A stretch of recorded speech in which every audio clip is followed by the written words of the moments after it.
أعوذ بالله من الشيطان الرجيم. بسم الله الرحمن الرحيم.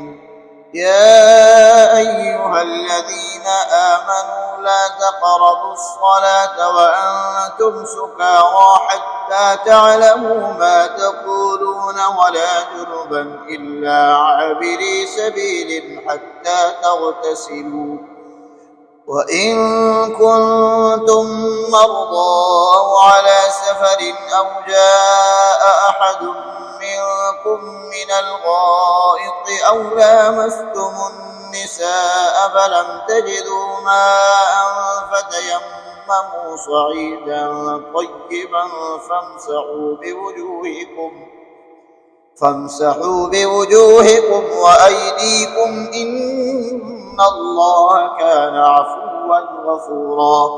ألم تر إلى الذين أوتوا نصيبا من الكتاب يشترون الضلالة ويريدون أن تضلوا السبيل، والله أعلم بأعدائكم وكفى بالله وليا وكفى بالله نصيرا.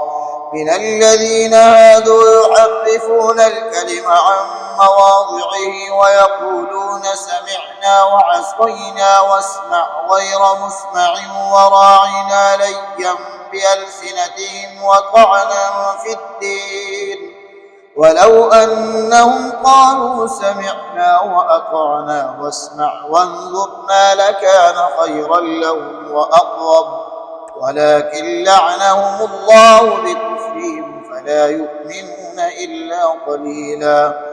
يا أيها الذين أوتوا الكتاب آمنوا بما نزلنا مصدقا لما معكم من قبل أن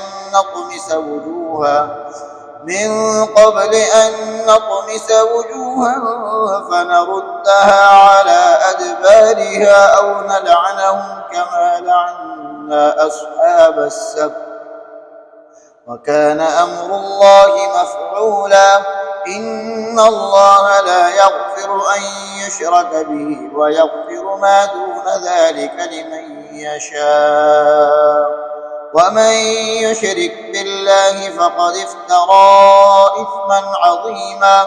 ألم تر إلى الذين يزكون أنفسهم بل الله يزكي من يشاء ولا يظلمون فتيلا.